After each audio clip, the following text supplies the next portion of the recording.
Hello students, welcome to Darasa where learning is made easy. I'm your teacher Whitney, and today we are going to be talking about compound interest. Last time we talked about simple interest and we talked about principal, rate and time. And we said principal is money borrowed or deposited in an institution or anywhere. And then we said rate is usually in percentage. So when you're borrowing money, you're going to agree on the rates you're going to use. And then there's the time you're given. So you're going to agree whether you're going to pay after 1 month, 2 months, 2 years. So it depends on your decision. And then the amount at the end is going to be called interest. And we talked about simple interest dealing only with the initial principal. So there's no addition of principal. Now, there are times when someone borrows money and then after borrowing money, it earns interest. Now, instead of this interest being returned back to the owner, sometimes it's usually added to the initial principal. Now, this is where compound interest comes in. So in compound interest, we can take our interest and add it to our principal. But in simple interest, the initial principal is the only one we use throughout the working out method. Now, in simple interest, we talked about amount and we said amount is equals to simple interest is equals to interest plus principal. Now, in compound interest, we don't call it amount. We call it accumulated amount, since you're going to be earning your principal plus your interests, your compound interests.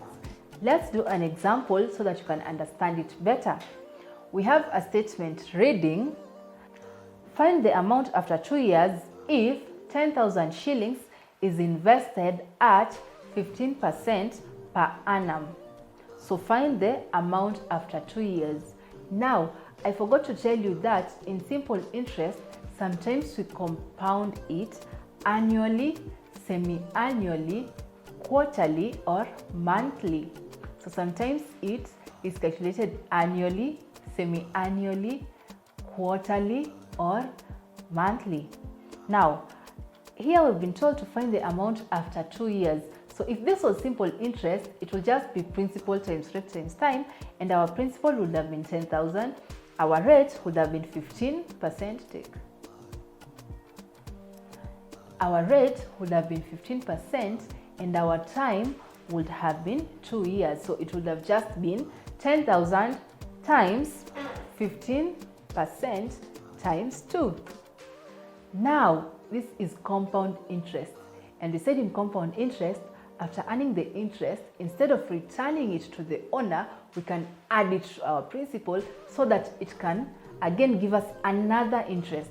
After getting another interest, again we can add it to our new principal so that it can give us another interest. So interests are just earning interests. Now here, we are going to start with our first year. So here we do them yearly. So we don't do them as the whole years combined. We do them yearly. So in our first year, we are going to have 10,000 times 15%, that's our rate, times 1, which is our first year. So we're going to get it as, after working out, you're going to get your interest as 1,500. This is just for the first year. Now, in our second year, we're going to take our interest, the one we earned in our first year. Then this interest, we're going to add it to our principal. So our principal was 10,000. 10,000 plus 1,500, we're going to get 11,500. Now it is this 11,500 that is going to act as our new principal. So we're going to take 15% times 11,500. And what is 15%?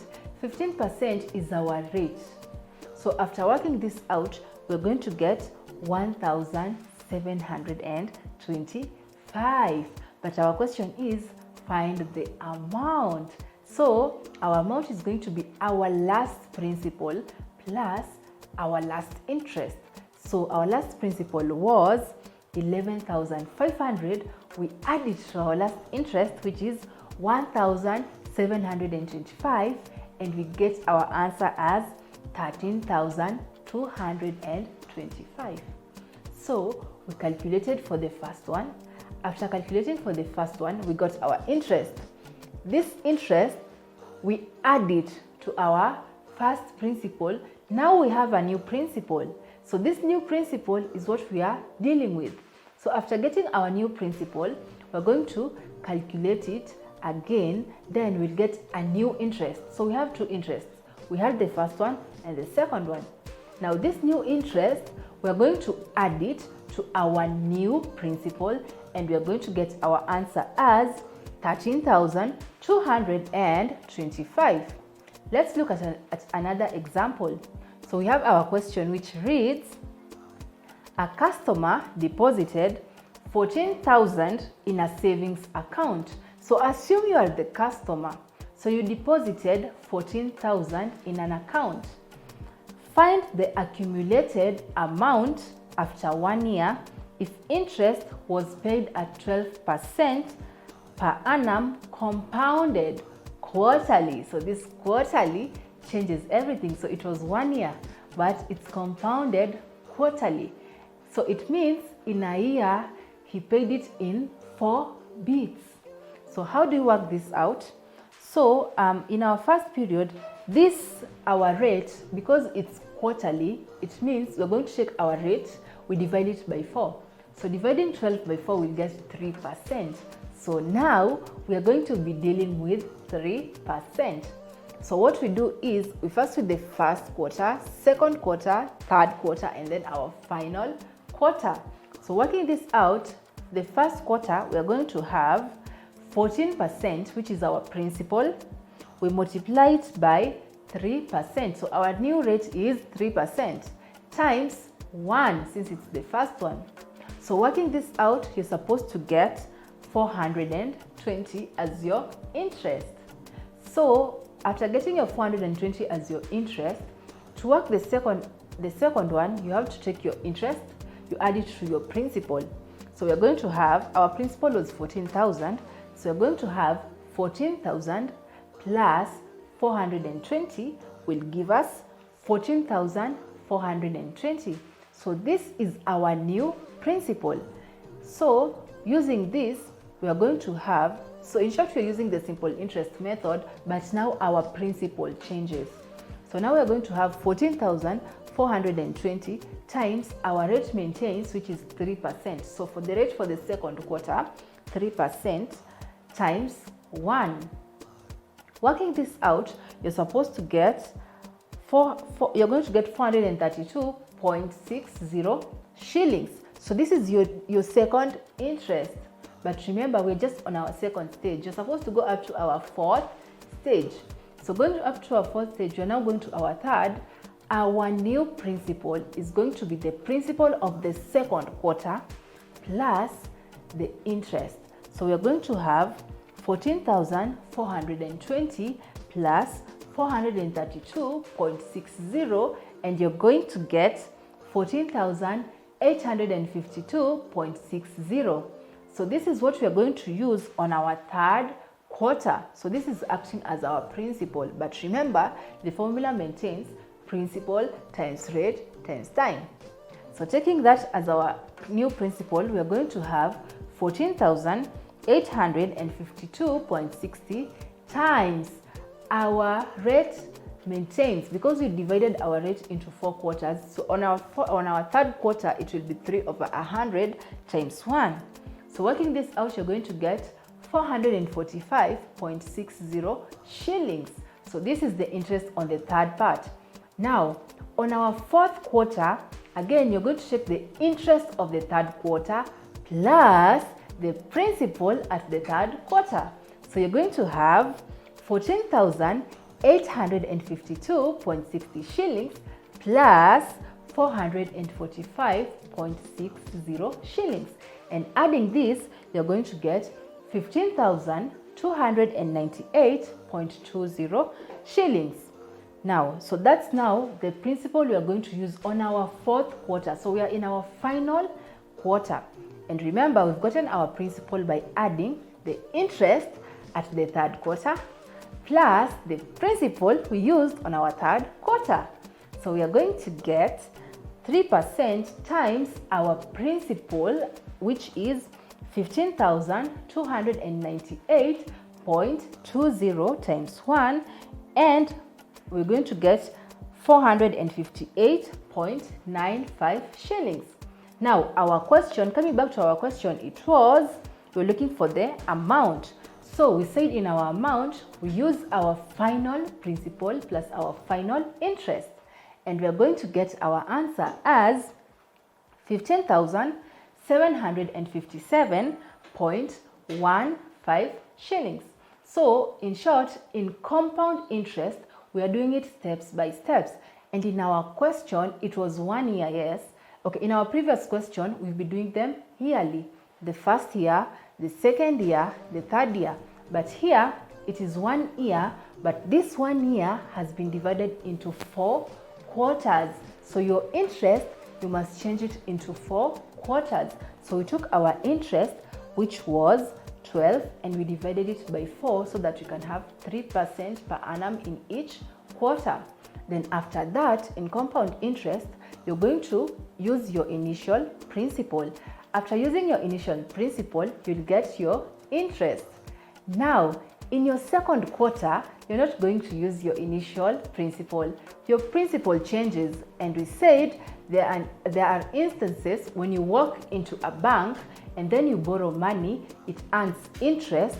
This interest, instead of returning it back to the bank, you add it to your initial amount.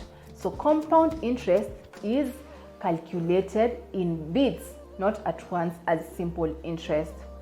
But accumulating all this, you're going to get a formula for calculating compound interest. So instead of doing all the methods, you're going to get a formula, which is compound interest is equals to principal into 1 plus rate over 100, close the bracket, raised to power n. So your formula will be amount is equals to principal into 1 plus r over 100, close the brackets, everything raised to power n. So let's look at an example. We have find the amount at the end of the 4th year if 30,000 shillings is deposited at 50% per annum.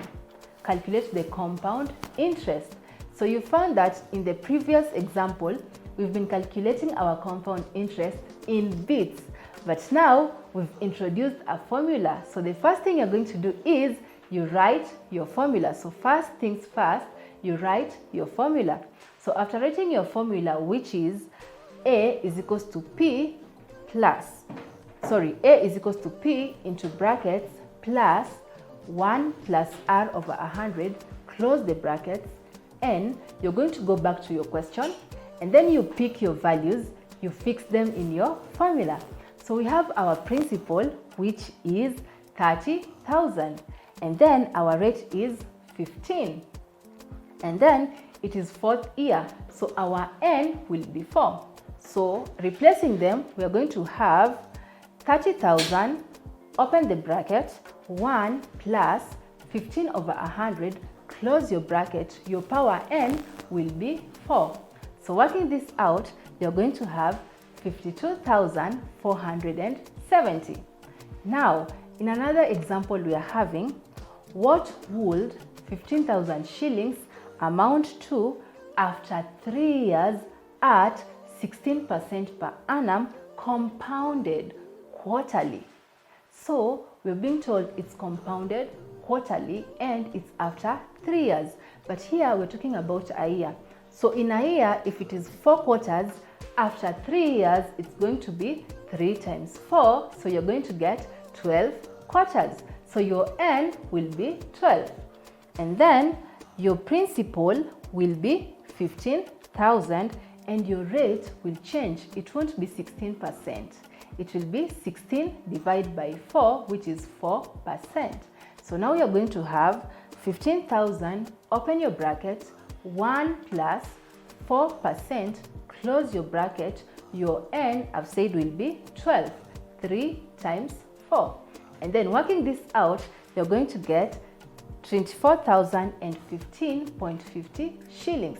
So we've talked about compound interest. In our next lesson, we're going to be talking about appreciation and depreciation. I've been your teacher, Teacher Whitney. Thank you.